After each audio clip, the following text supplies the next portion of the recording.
안녕하세요. 잠자리에서 듣는 옛 이야기 밤동화 팁입니다. 물맛이 좋다는 말을 들어본 적 있으신가요? 깨끗하고 맑은 물이면 다 똑같을 것 같지만 물에도 맛이 있어 음식 맛을 좌우하기도 한다지요.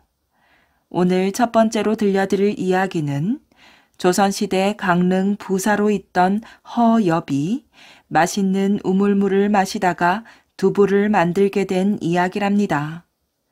강릉하면 떠오르는 초당두부가 어떻게 해서 만들어지게 된 것인지 이 이야기를 시작으로 오늘 준비한 이야기도 재미있게 들으시고 편안한 시간 보내시기 바랍니다. 강릉 부사와 초당두부. 조선시대 임금들은 하루에 몇 시간이나 공부를 했을까요? 정확한 시간을 계산할 수는 없지만 수시로 공부를 하였답니다. 하루에 5끼 식사를 했는데 식사가 끝날 때마다 공부를 하였지요. 어떤 날은 하루 종일 먹고 공부하기를 반복한 날도 있었답니다. 조선시대 명종 임금 때의 일이랍니다. 홍길동전을 지은 허균의 아버지 허엽이 저녁 공부에 참석하였지요.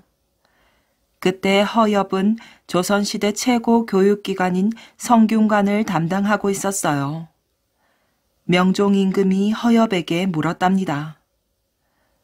나라가 발전하는데 가장 중요한 것은 무엇인가? 나라를 이끌어갈 실력 있는 인재를 뽑는 일입니다. 인재란 말이지. 임금이 고개를 끄덕이자 허엽이 말을 이었어요. 하지만 지금은 실력 있는 인재가 나오고 있지 않습니다. 제가 성균관을 맡고 있지만 감히 말씀드리자면 성균관에서 공부한 학생들의 실력을 믿을 수가 없사옵니다. 진짜 실력 있는 학생들이 성균관에 들어오지 않고 있고 들어왔다 하더라도 과거 시험을 보려고 하지 않기 때문입니다. 임금의 얼굴이 급격히 어두워졌어요. 왜 그런 일이 일어난 거지? 그것은 중종 임금 때 조광조 등 뛰어난 인재들이 서로 생각이 다른 이들의 시기와 모함을 받아 억울하게 죽거나 쫓겨났기 때문이옵니다. 그 누명이 아직까지도 벗겨지지 않았는데 어찌 밖으로 나올 수 있겠습니까? 허엽의 말에 임금이 고개를 흔들었어요.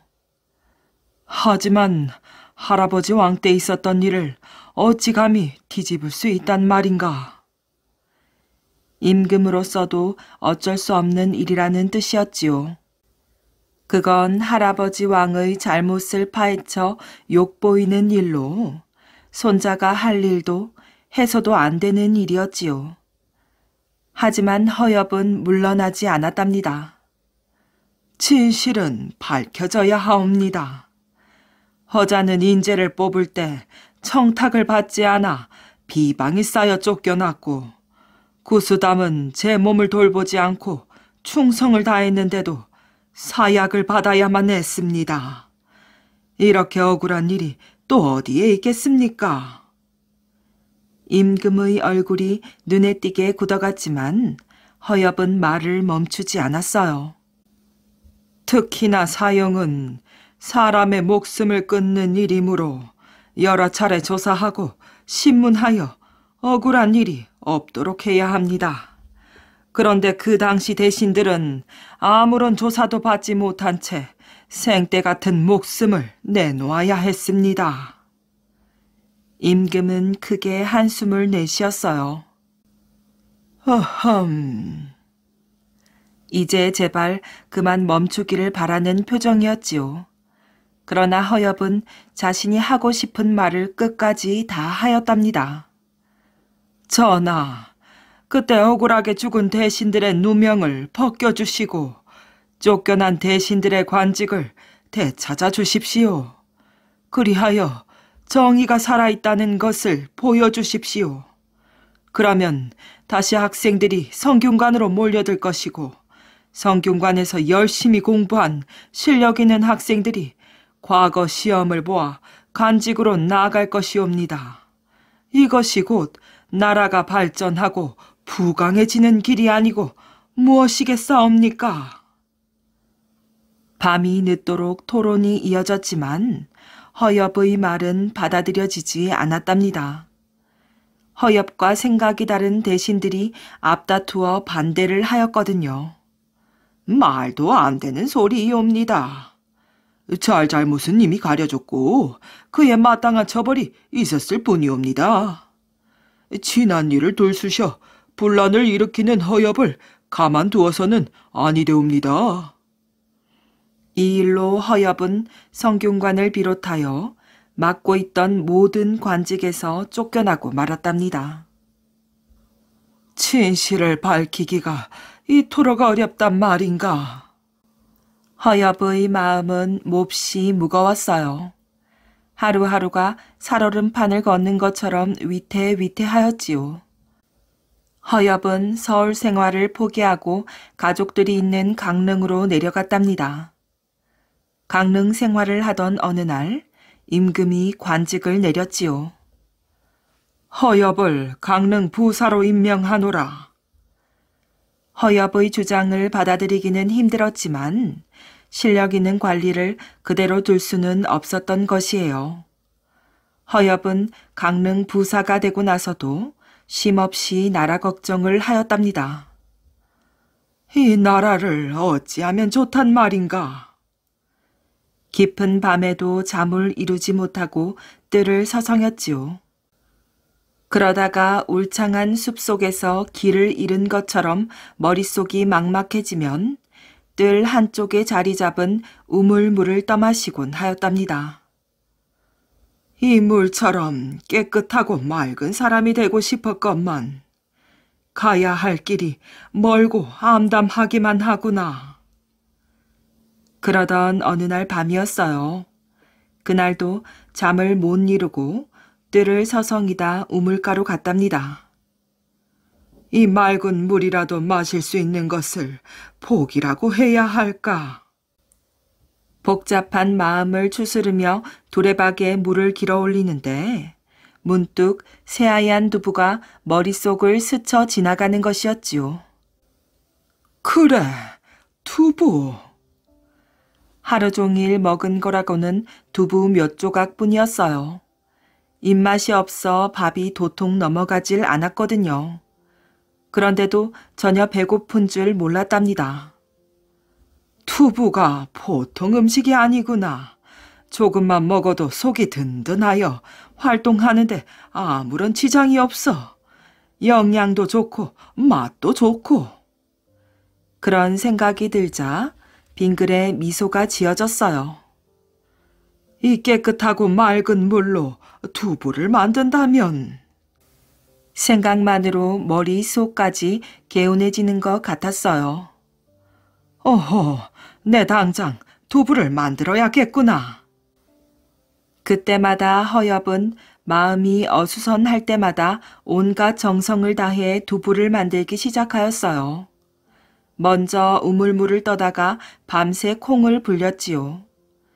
불린 콩은 맷돌로 곱게 갈아 무명으로 만든 자루에 담아 꼭 짜서 콩물만 빼내었어요. 빼낸 콩물은 가마솥에 붓고 서서히 저으면서 끓였지요. 이때는 누가 불러도 모를 만큼 정신을 집중했답니다. 콩물이 끓을 때는 장작불의 세기가 아주 중요하거든요.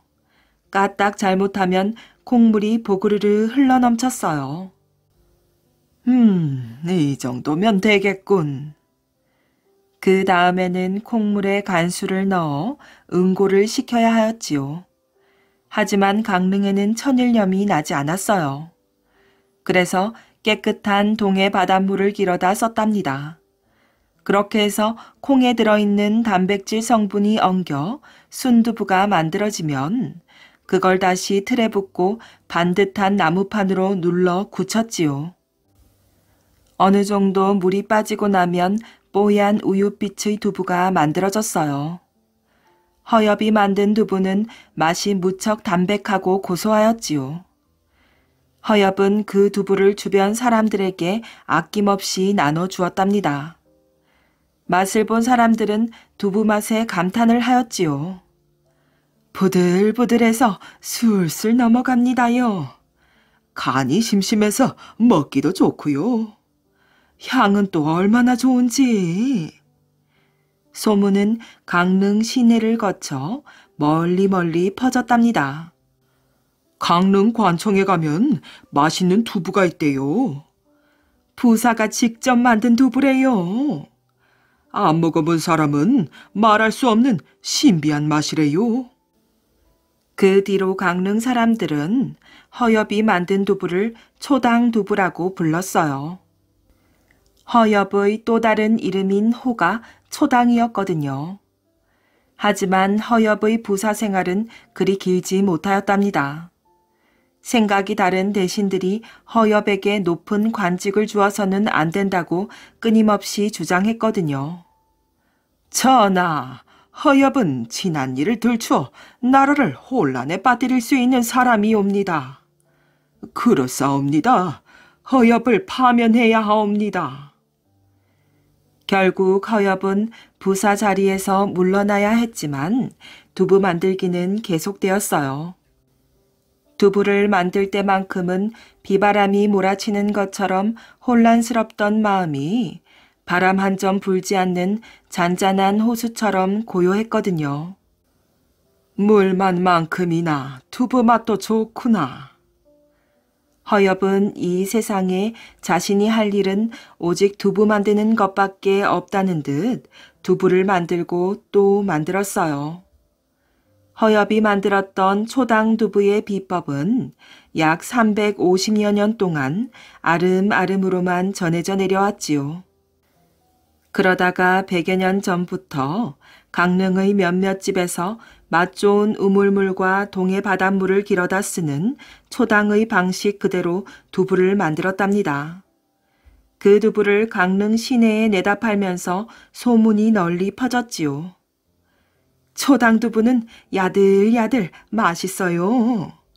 초당두부는 색깔이 뽀얗고 빛이 나요. 초당두부는 향이 좋고 부드러워요. 그리고 1970년대가 되면서 허엽이 처음으로 두부를 만들었던 초당마을에 초당두부를 직접 만들어 파는 음식점들이 하나둘 생겨나기 시작하였어요. 그곳에서 두부 맛을 본 사람들은 그 맛을 잊지 못해 다시 찾았고 초당마을은 두부마을로 널리 알려지게 되었답니다. 지금도 초당두부는 전통의 방식을 고집하며 그 맛과 품질을 인정받고 있답니다. 거미 아난시의 흔들 모자춤. 아프리카 가나에 살고 있는 거미 아난시는 둘째가라면 서러울 정도의 허풍쟁이였답니다. 어느 날 아난시의 장모가 돌아가셨어요. 아내의 어머니가 돌아가신 것이지요. 이 소식을 듣고 아난시의 아내는 바로 친정으로 떠날 채비를 하였어요. 하지만 아난시는 아내와 함께 가려고 하지 않았지요. 여보, 당신 먼저 떠나요. 내 곧 뒤쫓아갈 테니. 아내가 고개를 끄덕이고는 집을 나서자 아난시의 입가에는 옅은 웃음이 번졌답니다. 이번 기회에 내가 얼마나 장모님을 사랑했는지 보여줘야지. 아무것도 먹지 말고 그저 슬프게 울기만 하는 거야. 그런데 그러면 배가 고플 텐데. 그래, 미리 집에서 실컷 먹고 가야지. 그것도 그럴 것이 그 동네에서는 장례식이 일주일 동안이나 계속되었거든요. 아난시는 곧장 부엌으로 들어갔어요. 그러고는 부엌에 있는 음식을 모두 꺼내서 먹기 시작하였지요. 그렇게 배를 잔뜩 채운 아난시는 처갓집으로 향했답니다. 아난시가 도착하자 장례식이 막 시작되고 있었어요. 그곳에 모인 가족들과 손님들은 어깨를 들썩이며 슬픔에 잠겼답니다. 그것도 잠시. 참석했던 동물들은 각자 자리를 잡고 떠들썩하게 먹고 마시기 시작하였어요. 하지만 아난 씨는 아무것도 먹지 않았답니다. 그러고는 남들 들으라는 투로 이렇게 말하는 것이었지요. 장모님이 돌아가셨는데 사위가 어떻게 음식을 입에 대겠어? 음식이 목구멍으로 넘어가겠어? 하지만 어느 누구도 아난 씨를 우러러보지 않았어요. 누군가가 죽었다고 해서 굶을 이유는 없으니까요. 굶어가면서까지 슬퍼하는 신용을 내는 것은 허풍쟁이 아난 씨나 하는 짓이지요. 아내가 부지런히 음식을 날라서 아난 씨의 앞에 놓았지만 아난 씨는 슬픔에 잠긴 목소리로 이렇게 말하였답니다. 여보, 내 걱정은 말고 손님들이나 잘 대접하구려. 덕분에 고슴도치, 토끼, 도마뱀 등 장례식에 참석했던 모든 동물들이 배불리 먹었지요. 다음 날이 되자 동물들이 다시 아난 씨에게 음식을 권하였어요. 좀 드세요. 굶는다고 달라지는 건 없습니다. 하지만 아난 씨는 막무가내로 고집을 피우며 손을 절레절레 흔들었지요. 아니요. 아직 엿새나 남았습니다. 저는 장례식 동안에는 입에 음식을 대지 않을 거예요. 음식이 목구멍으로 넘어갈 것 같지도 않습니다. 제가 장모님을 얼마나 사랑했는데요. 동물들은 멋쩍었지만 아난 씨를 내버려 두고 자기들끼리 음식을 먹을 수밖에 없었지요. 아난 씨의 배에서는 계속 꼬르륵 소리가 났답니다. 또 다음 날 아침이 밝았어요. 동물들은 아직 아난 씨에게 음식을 권하였지요. 아난 씨, 제발 음식 좀 드세요.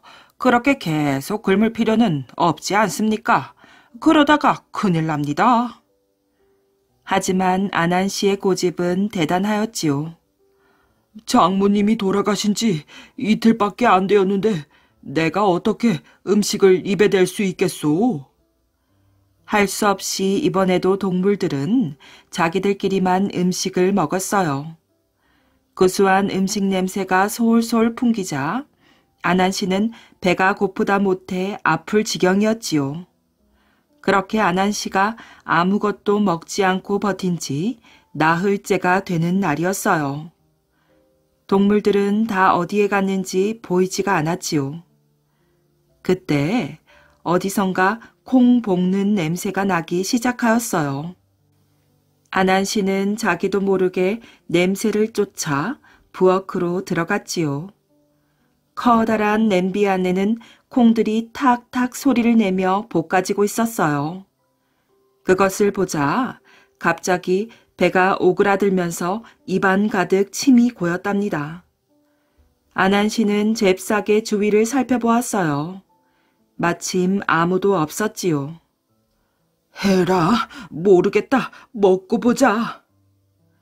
아난 씨는 커다란 숟가락으로 뜨거운 콩을 듬뿍 떠서 얼른 입으로 가져갔지요.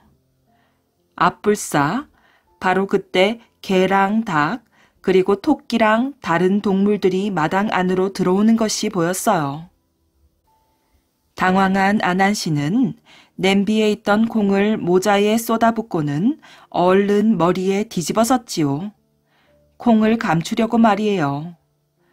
물론 동물들은 전혀 눈치를 채지 못하고 계속 아난 씨 걱정을 하였답니다.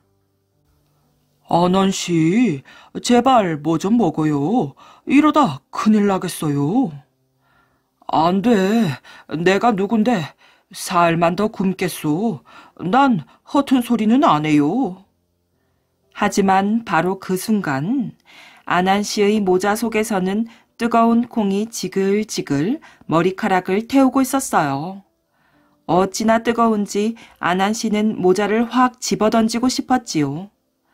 하지만 체면 때문에 도저히 그럴 수 없었답니다. 아난 씨는 손으로 모자를 들썩거리면서 뜨거운 것을 꾹 참았지요. 아난 씨가 자꾸 모자를 들썩거리자 다른 동물들은 아난 씨를 이상하다는 듯이 바라보았어요. 그러자 아난 씨는 이렇게 둘러대었지요. 우리 마을에서는 슬픈 일이 있으면 모두 모여 이렇게 모자를 흔들면서 춤을 추지요. 이 춤을 추면서 슬픔을 잊으려는 거예요. 장모님이 돌아가셔서 내 가슴이 찢어질 것 같으니 이 춤을 안 출 수가 없구려. 하지만 콩은 꽉 막힌 모자 안에서 식을 줄 모르고 점점 더 뜨거워졌어요. 아난 씨는 모자를 더욱 세차게 들썩거렸지요. 그래도 식지 않자 아난 씨는 이제 펄쩍펄쩍 뛰지 않고는 견딜 수가 없게 되었어요. 그러면서도 아난 씨는 계속 너스레를 떨었답니다. 슬픈 일이 생기면 우리 마을에서는 이렇게 모자를 흔들면서 펄쩍펄쩍 뛴답니다. 사실 아난 씨는 모자를 확 벗어던지고 싶었지만 콩이 와르르 쏟아질 것을 생각하면 그럴 수가 없었지요.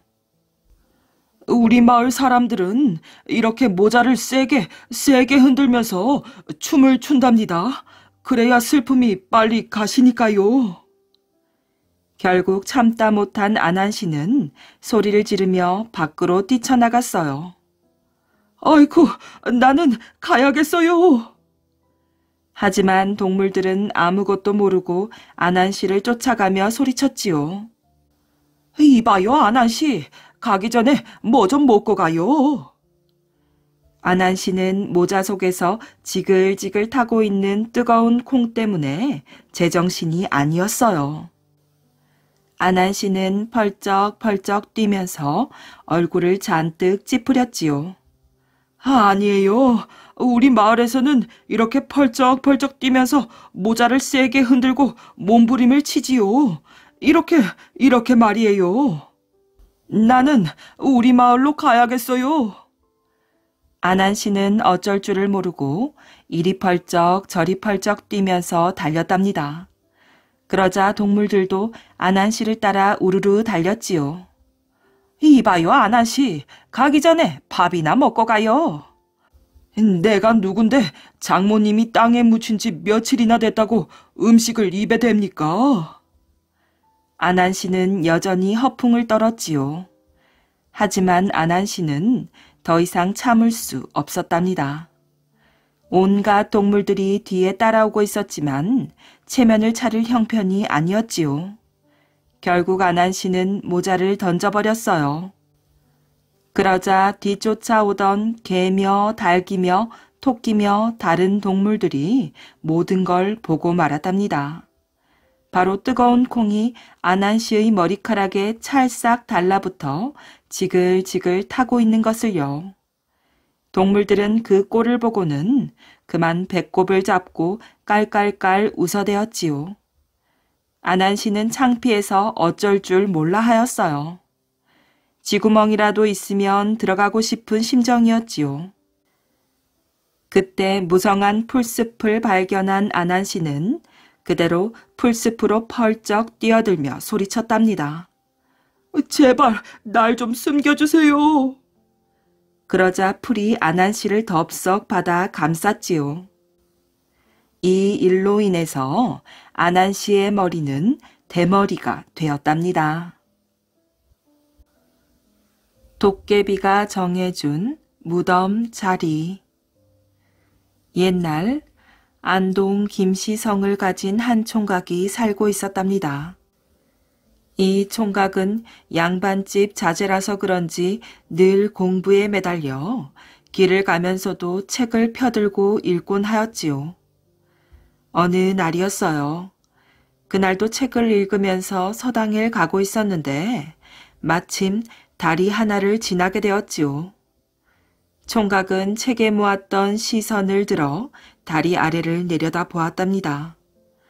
맑은 물줄기가 쉬지 않고 흘러내리고 있었지요. 오랫동안 책에 시선을 두고 있었던 탓인지 지끈지끈하던 머릿속이 다 맑아지는 것처럼 시원하였어요. 잠시 개울물살을 바라보던 총각이 다시 걸음을 재촉할 때였지요. 갑자기 다리 위에 무슨 종이 조각이 바람에 날리고 있는 게 아니겠어요. 이상하다. 저게 웬 종이 조각일까? 그때는 요즘처럼 종이가 흔하지 않았기 때문에 길가에 종이 조각이 떨어져 있는 적은 거의 없었으니 총각의 눈에 이상하게 보일 만도 하였지요. 총각은 얼른 종이 조각을 주워들었어요. 그런데 종이 조각에는 글씨 같기도 하고 그림 같기도 한 신기한 모양이 그려져 있는 게 아니겠어요. 고참 이상한 그림이구나. 그렇게 생각한 총각은 그 종이 조각을 품속에 간직하고 서당으로 갔답니다. 하루 공부를 마치고 집으로 돌아와 밤이 이슥해서였어요. 총각은 그날 낮에 배운 글 공부를 복습하느라 큰 소리로 책을 읽고 있었는데 갑자기 문 밖에서 수런거리는 소리가 들리는 게 아니겠어요. 이거 큰일이야. 그걸 찾지 못하면 우리는 어떻게 되는 거지? 글쎄 말이야. 대장에게 잡혀가 혼나는 건 아닐까? 아무도 없는 한밤중에 갑자기 들려오는 소리에 총각은 문을 열고 밖을 휘휘 둘러보았어요. 한참을 두리번거리는데 어둠 속에서 머리에 뿔이 달린 도깨비 2마리가 나타나는 게 아니겠어요. 총각이 그 도깨비들을 보고 소리를 질렀답니다. 이놈들, 너희들이 누군데 밤 깊은 때 이리 소란스럽게 구느냐? 그러자 도깨비들은 두 손을 마주잡고 공손히 총각에게 대답을 하였지요. 예, 저희들은 뒷산에 사는 도깨비들입니다. 무슨 물건을 잃어버려 찾고 있는 중입니다. 잃어버렸다니? 무엇을 잃어버렸다는 말이냐? 어젯밤에 저 개울가에서 놀다 그만 종이 조각 하나를 잃어버렸습니다. 그래서 찾고 있는 중입니다. 그제서야 낮에 준 종이 조각 생각이 난 총각이 품에서 그것을 꺼내 보였지요. 혹 이 종이 조각이냐? 총각이 쥐고 있는 종이 조각을 보더니 도깨비들은 손뼉을 치며 기뻐 소리를 질렀답니다. 예, 맞습니다. 바로 그겁니다. 그래? 도대체 이게 무엇이냐? 이상한 그림이 그려져 있는 것 같은데.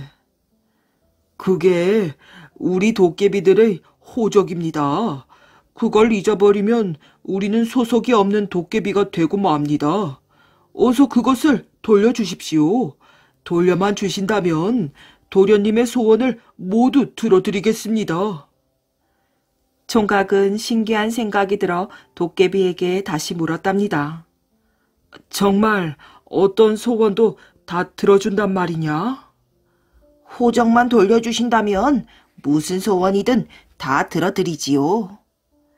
도깨비의 말을 들은 총각은 곰곰 생각을 하더니 말을 하기 시작하였어요. 그것이 집이 가난하여 부모님이 돌아가셨는데도 장례를 지내지 못하는 집이 우리나라에 모두 몇이냐? 도깨비들이 잠시 손가락을 꼽아보더니 대답을 하였지요. 몇천 몇백 집 정도 됩니다. 그래, 그러면 돈이 없어 시집장가를 못 가는 사람은 몇 명이냐? 다시 도깨비들이 곰곰 헤어보더니 몇천 몇백 명이지요. 하고 대답을 하였어요. 그러자 총각이 도깨비들에게 소원을 말하였어요. 너희들이 지금 헤아린 그 집들마다 돈 100냥씩을 가져다 줄 수 있느냐? 도깨비들이 눈을 휘둥그레 뜨고 총각을 쳐다보더니 잠시 후 대답을 하였답니다. 도련님 마음씨가 참으로 곱기도 하군요. 다른 사람 같으면 제 뱃속이나 불릴 생각을 할 텐데 남을 그토록 생각해 주시다니요. 도련님의 마음씨야 저희들이 참으로 높이 받들지만 아무리 저희가 귀신 같은 재주를 가졌다고 하더라도 그 소원은 금방 들어드릴 수는 없습니다. 시간이 좀 걸립니다. 그래? 시간이 얼마나 걸리겠느냐? 예, 앞으로 사흘 후까지는 해볼 수 있겠습니다. 그럼 사흘 후까지 일을 다 해놓고 찾아오너라. 그러면 내가 호적을 돌려주겠다. 총각의 대답을 들은 도깨비들은 입을 모아 그렇게 하겠다고 대답하고는 휑하니 사라져버렸지요. 그로부터 사흘이 거의 다 지나갔을 때 총각의 이웃에 마침 아버지가 돌아가신 집이 있었답니다. 집이 가난하여 장례를 치르기도 힘든 형편의 집이었지요. 총각은 정말로 도깨비들이 그런 집에 돈 100냥씩을 가져다 주었는지 알아보기 위해 살인문 밖에서 귀를 기울이며 집안 얘기를 엿들었어요. 거참, 귀신이 곡을 할 노릇이구나. 누가 이 돈을 마루에 놓고 갔을까? 글쎄 말이에요. 돈이 없어 상을 치르지도 못할 형편이었는데 이 돈이면 충분히 초상을 치르겠습니다. 누군지 모르지만 우리 형편을 알고 이렇게 도와준 것 같구나. 참으로 고마운 일이다. 그런 소리를 들은 총각은 이번에는 가난한 노처녀가 있는 집으로 가보았어요. 그 집에서도 역시 돈 100냥이 생겨 놀라며 또 기뻐하고 있었지요. 이윽고 약속한 사흘이 지나자 도깨비들이 찾아왔어요. 도련님, 이제 다 했습니다. 약속대로 호적을 돌려주십시오. 정말 다 100냥씩 가져다 주었느냐? 예. 그럼 내 호적을 돌려주겠다. 그 전에 하나만 물어보자. 한 집에 돈 100냥씩이면 아주 큰 돈인데 그 돈을 모두 어디서 구했는가? 그러자 도깨비들이 허허 웃으며 대답을 하였지요. 도련님께서 좋은 일을 하시는데 저희가 남의 돈을 훔쳐다가 줄 수는 없는 것이지요. 그래서 팔도강상 곳곳마다 사람들이 흘린 돈을 모아 가져다 주었습니다. 그러느라고 시간이 오래 걸린 것이지요. 그랬구나. 수고가 많았다. 자, 여기 호적을 돌려주마. 총각이 호적을 돌려주자 도깨비들은 고맙다고 머리를 조아리더니 다시 입을 모아 총각에게 말하였지요. 도련님이야말로 참으로 바른 분입니다. 다른 사람 같으면 과거 급제라든가 높은 벼슬이나 큰 재물을 소원했을 텐데 도련님께서는 가난한 이웃을 도와주셨으니까요. 그래서 저희가 도련님께 좋은 일 하나를 해드리려고 합니다. 지금 도련님께서도 아버지가 돌아가셔서 상을 치르고 있는 중이지요. 그렇다. 그러면 저희가 적당한 산소 자리를 하나 잡아드리겠습니다. 아무 골짜기에 가면 어떤 자리가 있는데 그곳에 무덤을 잡으십시오. 다만 산소를 쓰실 때 하관하고 방향 잡고 하는 일은 꼭 이준경 대감께 부탁을 하셔야 합니다. 도깨비들은 그렇게 말하고는 갑자기 모두 사라졌어요. 총각은 참으로 이상한 일이라고 생각하고는 마침 아버지의 산소 자리를 구하고 있던 중이라 도깨비의 말대로 이준경 대감댁을 찾아갔지요. 대감님, 제가 대감께 긴히 상의드릴 것이 있어 이렇게 찾아뵈었습니다. 허허, 이거 상주가 무슨 중요한 일이 있어 이렇게 나를 다 찾아왔는가? 어디 말해보게나. 예, 제가 돌아가신 아버님 산소 자리를 잡아놓긴 했습니다만 방향을 잡고 하관을 주관할 뿐이 없어 고민입니다. 부디 대감께서 그 일을 좀 맡아주십시오. 허허, 그런 건 지간에게 가서 부탁을 해야지. 내가 무슨 아는 게 있는가? 대감이 거절을 했지만 총각은 엎드려 거듭 부탁을 하였어요. 총각의 간절한 부탁에 대감은 마지못해 허락을 하였지요. 그럼 어디 잡아놓았다는 산소 자리에 가보기로 하세. 총각은 기뻐하며 대감을 모시고 도깨비들이 일러준 산골짜기로 갔답니다. 이곳입니다. 그 자리를 본 대감은 그만 놀라 입을 딱 벌리고 총각을 쳐다보았어요. 한참 후에 대감이 비로소 총각에게 물었답니다. 이게 어떻게 된 일인가? 이 자리는 세상에서 나밖에 아는 사람이 없는데 자네가 어찌 알고 여기에 산소를 쓰려 하는 것인가? 대감의 질문에 총각은 이러저러해서 이 자리를 알게 되었다고 사실대로 아뢰었지요. 이야기를 다 전해 들은 대감은 무릎을 탁 치며 감탄하였어요. 허허, 이 자리는 원래 내가 죽으면 묻히려고 정해둔 곳이네. 하지만 자네의 적선이 이 자리를 자네 것이 되게 하였네. 착한 일을 하는 사람에게 좋은 일이 돌아가는 것은 하늘이 정해준 이치겠지. 내가 양보함세. 이렇게 저렇게 산소 자리를 쓰도록 하게나. 아무리 세도가 당당한 대감이라도 총각이 베푼 착한 일에는 어쩔 수가 없었던 것이에요. 도깨비들은 그 산소 자리가 이미 대감이 정해놓은 것이기 때문에 총각에게 대감을 찾아보라 한 것이었지요. 총각은 대감이 가르쳐준 대로 아버지의 산소를 그 자리에 썼답니다. 그 후로 총각의 집에서는 대대로 높은 벼슬에 오르는 사람이 많이 나왔지요. 그래서 흔히 안동 김씨 집안에 금관자, 옥관자가 각각 3말씩이나 나왔다고 하는 말이 있답니다. 금관자, 옥관자는 모두 벼슬이 높다는 뜻이니 총각이 베푼 착한 일 때문에 자손 대대로 복을 받고 잘 살게 되었다는 이야기랍니다. 용왕에게 받은 구술. 옛날 강원도 영월 땅에 엄시성을 가진 할아버지가 살고 있었어요. 이 할아버지는 낚시를 무척이나 좋아해서 매일 낚싯대를 메고 낚시를 하러 다녔답니다.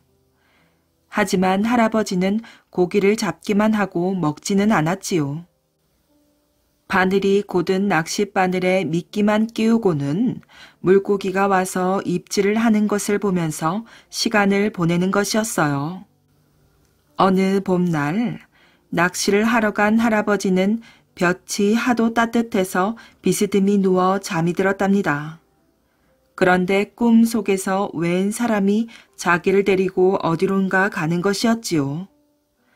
그 사람은 으리으리한 궁전 같은 곳으로 할아버지를 데리고 가서는 번쩍번쩍 빛나는 옷을 입은 사람 앞에 꿇어 앉혔어요. 그 사람은 바로 용궁에 사는 용왕이었지요. 네 이놈, 너는 어찌하여 나의 백성들을 괴롭히느냐? 왜 허구한 날 내 백성들을 고생시키느냐 말이다. 용왕은 할아버지에게 호통을 쳤답니다. 소인은 물고기를 잡아먹으려고 그러는 것이 아니라 물고기가 낚싯바늘에 매달린 미끼를 따먹는 것을 즐거움으로 낚시를 하였습니다. 그게 죄가 되는 것이옵니까? 할아버지가 용왕에게 말하였어요. 그 말을 들은 용왕은 고개를 끄덕끄덕하면서 허허허, 하긴 그렇구먼. 내가 잘못 생각하였어. 미안하네 그려. 여기 오기가 쉽지 않으니 온 김에 용궁 구경이나 하고 며칠 쉬다가 가도록 하게. 하였어요. 할아버지는 용궁에서 한동안 재미있게 지냈답니다. 어느 날 할아버지는 용왕에게 집이 궁금하여 이제는 돌아가야겠습니다. 하고 말하였지요. 그러자 용왕은 섭섭해하면서 당신은 나에게 참 좋은 친구였소. 내 그 보답으로 이 구슬을 선물로 줄 테니 가지고 가도록 하시오. 라고 하면서 구슬을 하나 주었답니다. 그 구슬을 받는 순간 엄씨 할아버지는 잠이 깨었지요. 깨어서 손바닥을 보니 정말로 파란 구슬이 손바닥에 있었답니다. 하지만 할아버지는 그 구슬이 무엇에 쓰는 것인지 전혀 알지 못하였지요. 그때 할아버지가 시장길을 느꼈어요. 배가 고프군. 뭘 좀 먹어야겠는데. 하고 중얼거렸지요. 그러자 이게 웬일이지요? 눈앞에 맛있는 음식이 가득 차려진 밥상이 나타나는 것이었어요. 옳거니 이 구슬은 뭐든지 나오라고 하면 나오는 구슬이구나. 라고 생각한 할아버지는 다시 한번 구슬을 바라보았어요. 문득 용왕이 구슬을 주면서 하던 말이 생각이 났지요. 용왕은 너무 욕심을 부리지는 마시오. 그리고 착하고 바르게 살도록 하시오. 하고 말하였어요. 할아버지는 부인도 모르게 괴짝 속에 구슬을 감추어 두었답니다.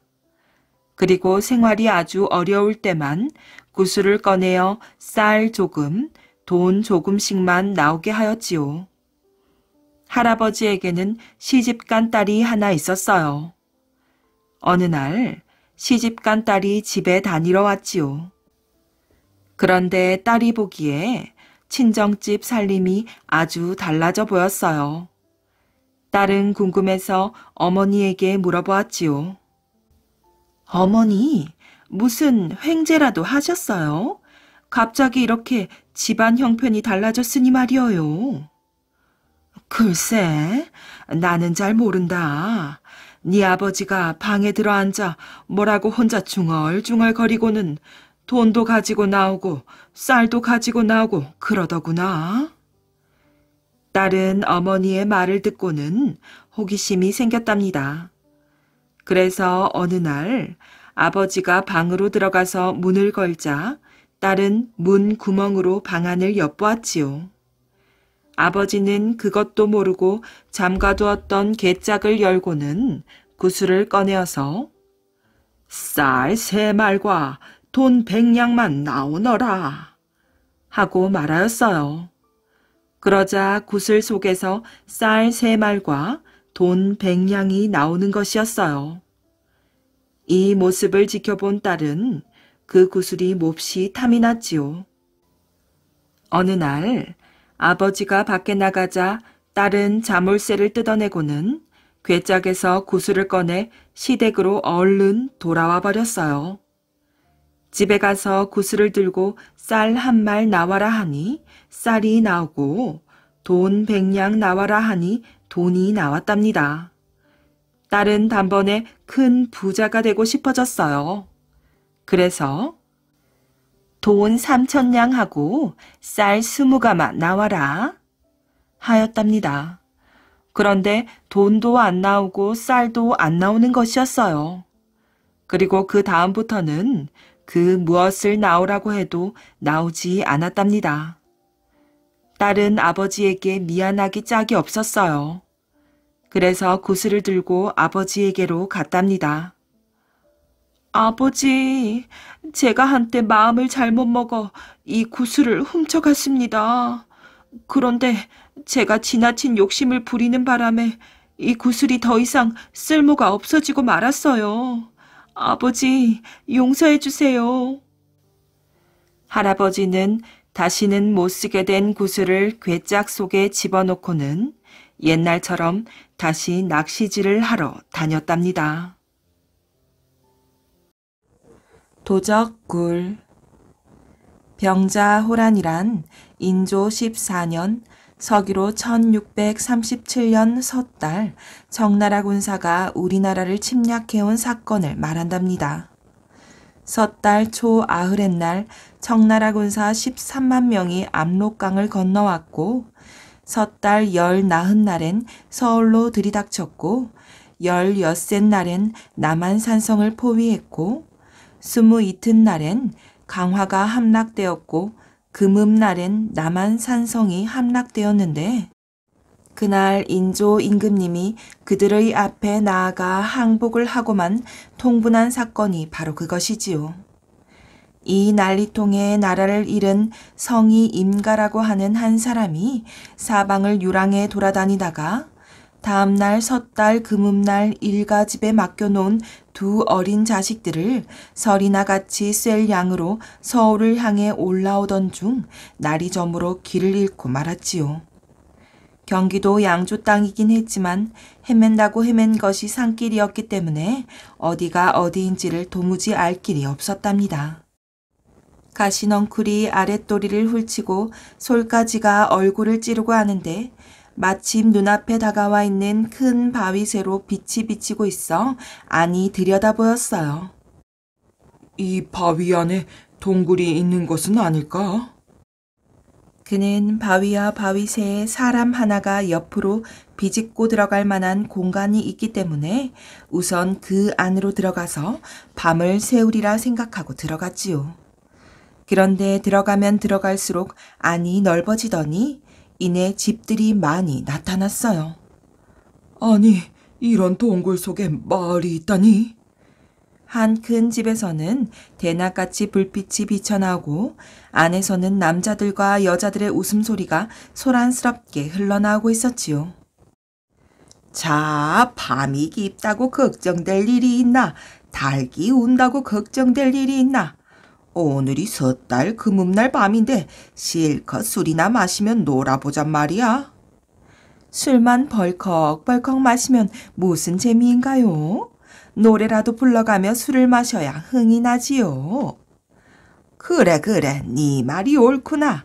노래라면 뭐니 해도 여자들 노래가 제일이니 너부터 한 곡 불러보아라. 어머나, 우리가 어디 기생이나 술집 작부인가요? 이런 신세가 될 줄 알았다면 차라리 처음부터 노래라도 부를걸. 그랬다면 돈을 벌어 편안하게 살았지요.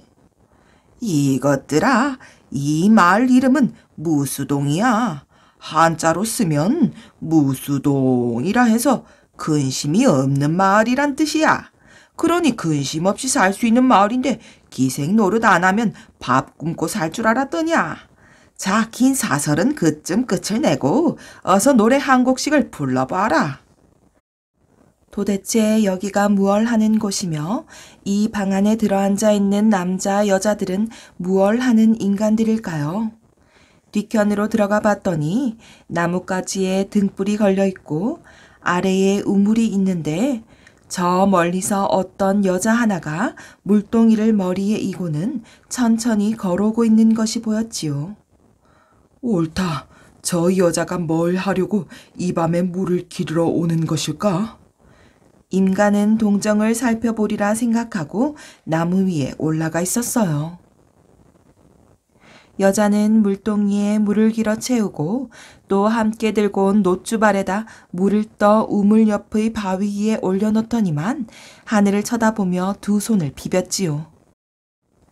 밝게 살피시는 하느님이시여, 부디 저 도둑놈들을 모두 망하게 하고 우리 임선달댁 아신님을 구원해 줍소서. 임선달댁이라면 나를 두고서 하는 말이 아닌가? 그 말이 거짓이 아니라면 도적대에게 잡혀간 내 아내도 저 안에 들어있단 말인가? 임가가 나무에서 내려오자 여자는 기겁을 해 놀라면서 도망을 치려고 했어요. 아가씨, 나는 도둑이 아니니까 겁을 내지 마시오. 도대체 여기는 뭘 하는 것이오? 동네 이름은 무수동이라고 하는데 도적놈들이 이 동네를 점령하고 있지요. 그렇다면 저 안에 있는 여자들도 다 도적들한테 붙들려 와 있는 사람들이란 말인가? 무엇보다도 우선 아가씨는 누구요? 전 본시 풍덕에 있는 최진사의 종이었지요. 지난해 난리통에 도적놈들한테 붙들려와서 이 고생을 당하고 있는 거지요. 조금 전에 들으니까 임선달댁 아씨님 어쩌고 하던데 그럼 그 아씨님이란 사람이 최진사댁 따님이란 말 아닌가? 그렇습니다. 그 아씨님도 여기에 붙들려와 있는데 특별한 대우를 받고 있습니다. 난리통에 죽은 제 남편의 친구 되는 사람이 저 무리 안에 끼어있기 때문에 제 청을 들어서 감히 그 아씨님의 몸엔 손을 못 대고 있는 터이지요. 임선달은 여자의 손을 덥석 잡았어요. 내가 바로 그 풍덕 최진사댁 사위인 임선달이야. 그래, 내 아내의 행방을 몰라서 조선 팔도를 다 돌아다니고 있었더니 여기 와 있었군 그래. 그럼 저 안에 있는 내 집사람을 어떻게 하면 만날 수가 있을까? 최진사댁 사위와 최진사댁 종이 이런 곳에서 상봉을 했다는 것은 참으로 소설 같은 이야기였지요. 임선달의 말을 듣고서야 최진사댁 사위인 것을 알아보고서 여자는 너무 반가워 처음엔 말을 못하고 흑흑거리고만 있었답니다. 자, 이러고 저러고 간에 한시각이 급한 사정이구나. 내 집사람도 떠들고 있는 저 여자들 속에 있는가? 아닙니다.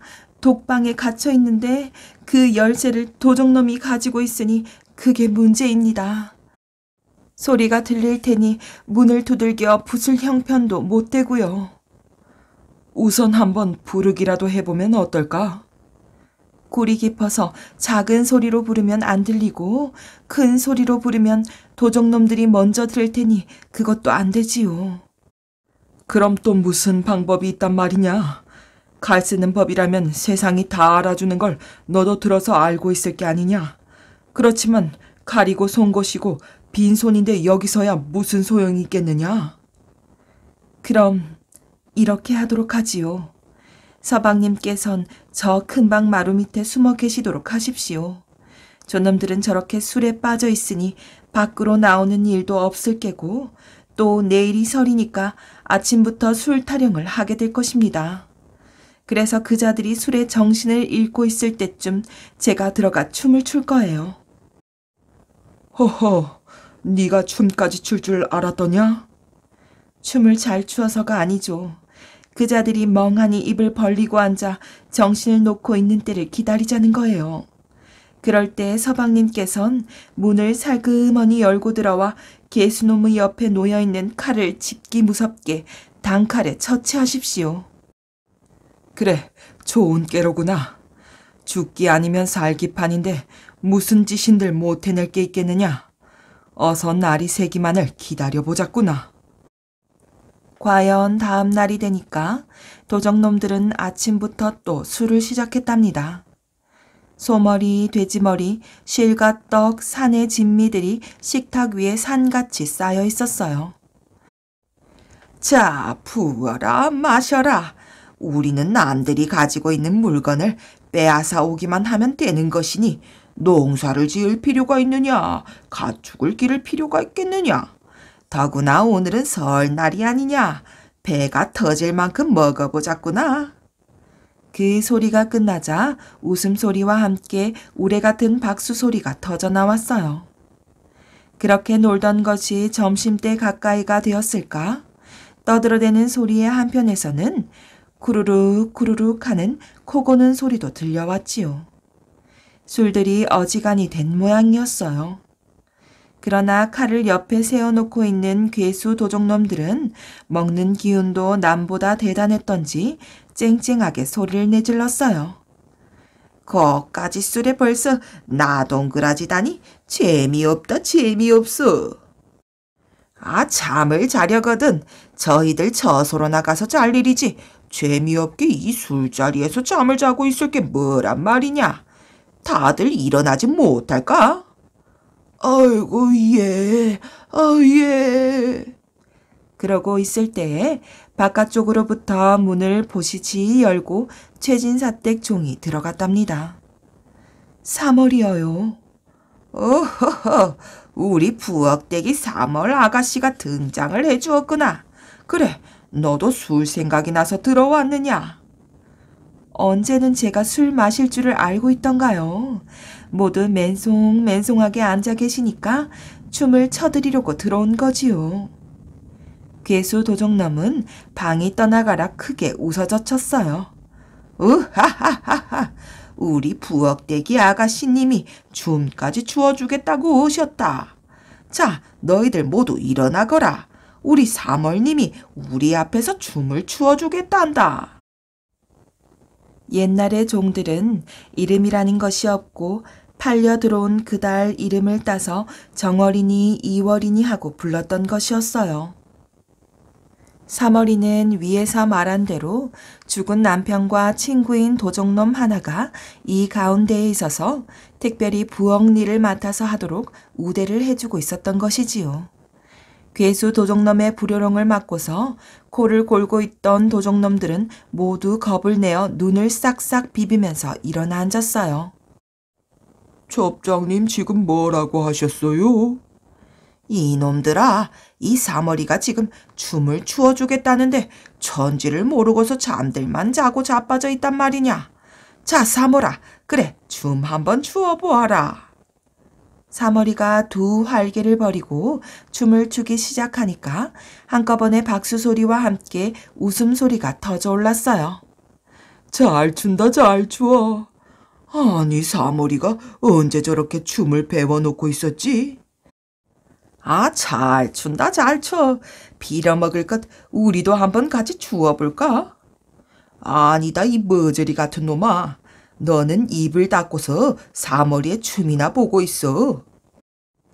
이렇게 시끌시끌 질서가 문란해 있는 틈을 타서 그때까지 마루 밑에 숨어 귀에만 엿보고 있던 임선달은 살금살금 밖으로 나와 다시 숨을 크게 내쉬어 기운을 넣은 다음에 문을 열고 살며시 방 안으로 들어갔답니다.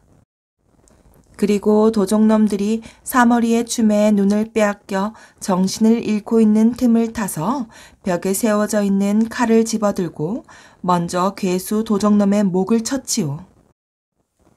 이어서 술의 곤드레가 되어 구경하듯 임선달을 쳐다보고 있는 다른 도적놈들 또한 모두 목을 베어 죽여버렸답니다. 마침내 임선달은 독방에 갇혀있는 아내를 구출해 그 도적들의 굴을 무사히 빠져나왔답니다. 비단치마를 주고 산 꿈. 신라의 장수 김유신에게는 보희와 문희라는 여동생이 있었답니다. 어느 날 아침 보희가 문희에게 간밤에 꾼 꿈 이야기를 했지요. 예, 내가 어젯밤에 산에 올라가서 오줌을 누는 꿈을 꾸었는데 글쎄 서라벌이 온통 오줌바다가 되었지 뭐야. 보이는 별 망측한 꿈을 다 꾸었다고 했어요. 그런데 문희의 생각은 조금 달랐지요. 언니, 그 꿈 나한테 팔지 않을래? 이깟 꿈은 사서 뭐하게. 언니, 내가 아끼는 비단치마 언니한테 줄게. 그러니까 그 꿈 나한테 팔아라. 응? 문희는 막무가내로 보희를 졸라서 꿈을 샀어요. 그 일이 있은 지 얼마 지나지 않아서 김유신의 집에 김춘추가 놀러왔어요. 김춘추와 김유신은 공놀이를 하면서 놀았는데 신나게 놀다 보니 김춘추의 옷고름이 떨어지고 말았지요. 김유신은 보희를 불러 김춘추의 옷고름을 달아달라고 말했어요. 하지만 보희는 부끄럽다며 다른 방으로 가버렸고 문희가 대신 김춘추의 옷고름을 달아주었답니다. 김춘추는 바느질을 하는 문희를 눈여겨보았어요. 문희도 믿음직한 김춘추에게 마음이 끌렸지요. 얼마 후 두 사람은 서로 사랑하게 되었어요. 훗날 김춘추는 왕이 되어 태종 무열왕이 되었고 문희는 왕후의 자리에 올라 문명왕후가 되었답니다.